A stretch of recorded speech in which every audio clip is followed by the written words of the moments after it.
கிறிஸ்துவுக்குள் அன்பான தேவனுடைய பிள்ளைகளே, இயேசு கிறிஸ்துவின் பரிசுத்த நாமத்தில் உங்களை வாழ்த்துகிறேன். தேவ கிருபை உங்களோடு இருந்து உங்களை ஆசீர்வதித்து வழி நடத்துவதாக. இன்றைக்கும் நமது தியானத்திற்கு ஆதாரமாக நீதிமொழிகளின் புஸ்தகம் 10ஆம் அதிகாரம் 10வது வசனத்தை பாருங்கள். கண் சாடை காட்டுகிறவன் நோவு உண்டாக்குகிறான், அளப்புகிற மூடன் விழுவான். பிரியமானவர்களே, ஆவிக்குரிய வாழ்க்கையில் வீழ்ச்சி என்பது தேவனால் தேவனுடைய பிள்ளைகளுக்கு நியமிக்கப்பட்டது அல்ல.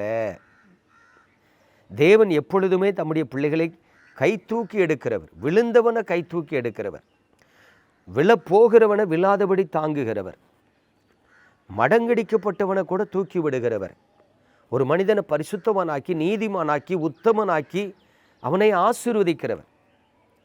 இதுதான் தேவன் நமக்கு தந்திருக்கிற ஒரு உத்தம வாழ்க்கை. ஆனாலும் சிலர் விழுந்து போகிறார்கள், சிலர் வஞ்சிக்கப்படுகிறார்கள்.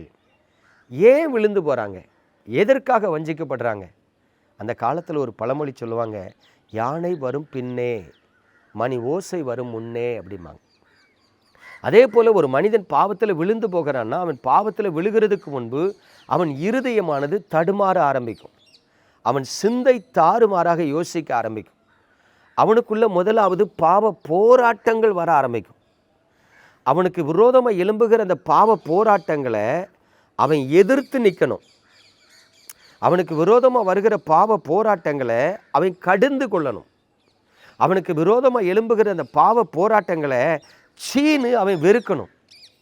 அவனுக்கு விரோதமாக வருகிற அந்த பாவ போராட்டங்களை அவன் ரசிக்க ஆரம்பித்தான்னா, விரும்ப ஆரம்பித்தான்னா, அதை மறுபடி தான் சிந்தையில் அவன் சிந்தித்து அதுக்கு இடம் கொடுக்க ஆரம்பித்தான்னா கண்டிப்பாக விழுந்து போவான். இப்போ கவனிங்க, அப்போ அந்த பாவ போராட்டங்கள் ஒரு மனிதனுக்குள்ளே வரும்பொழுது அவனுக்குள்ளே காணப்படுகிற தடுமாற்றங்கள் எப்படி இருக்கும்? வேதனை சொல்லுது பார்த்தீங்களா? கண் சாடை காட்டுகிறவன் அளப்புகிறான், அளப்புகிற மூடன் விழுந்து போவான். அப்போ கவனிங்க, இன்றைக்கி ஆவிக்குரிய வாழ்க்கையில் உங்கள் வாழ்க்கையில் தடுமாற்றம் வருதுன்னா உடனே வாயை திறந்து ஜெபிக்க ஆரம்பிச்சிடணும். ஆண்டவரே, என் சிந்தையில் தடுமாற்றம் வருது, ஆண்டவரே என் வாயின் வார்த்தைகள் தாறுமாறாக இருக்கிறது, ஆண்டவரே என் இருதயம் தேவையில்லாததை யோசிக்கிறது. அப்படி தேவ சமூகத்தில் உங்களை ஒப்பு கொடுத்து ஜெபிக்க ஆரம்பிச்சிடணும். இல்லைன்னா அந்த பாவங்களை கடிந்து கொண்டு ஜெபிக்க ஆரம்பிச்சிடணும். இல்லைன்னா அந்த பாவ எண்ணங்களை எதிர்த்து நிற்க ஆரம்பிச்சிடணும். தேவ ஒத்தாசையை கேட்டு என்னை கை தூக்கி விடும், ஆண்டவரே என்னை கண்ணோக்கி பாரும், என்னை பலத்தால் இடைகட்டுன்னு நீங்கள் ஜெபிக்க ஆரம்பிச்சிட்டிங்கன்னா கண்டிப்பாக விழுந்து போகாதபடி ஜெயிக்கிறதுக்கு அவர் நிச்சயமாய் கிருபை தருவார். ஆனால் பலர் என்ன பண்ணுறாங்க தெரியுமா? அதை அப்படியே சிந்தையில் வச்சு ரசித்து, அதை சிந்தையில் வச்சு விரும்பி அதுக்கு இடம் கொடுத்து பாருங்கள், கண் சாடை காட்டுறாங்க, அளப்புகிற வாயினால் அளப்புகிற மூடனாக இருக்கிறாங்க. அதனால தான் அவர்கள் வஞ்சிக்கப்பட்டு விழுந்து போகிறார்கள். அதனால தான் அவர்கள் சாட்சியாய் வாழ முடியாதபடி தடுமாடி விடுகிறார்கள். எனக்கு அன்பான தேவனுடைய பிள்ளைகளே, இன்றைக்கி உங்களை கர்த்தர் நேசிக்கிறதுனால இந்த சத்தியத்தை உங்களுக்கு கற்றுக் கொடுக்கிறார். இந்த உலகத்தில் நீதிமான் ஒருத்தனும் இல்லை இருக்குது. அதுக்காக நீங்கள் பாவம் செய்கிறவங்கெல்லாம் வசனமே சொல்லுது நீதிமான் யாரும் இல்லை, அதனால் நானும் நீதிமானாக இருக்க முடியாது, அப்படி பேசக்கூடாது. தேவன் பாவிகளை நீதிமானாக தான் மாற்ற வந்தார். உங்களை பரிசுத்தமாக்குகிறது கர்த்தர்னு வேதம் சொல்லுது.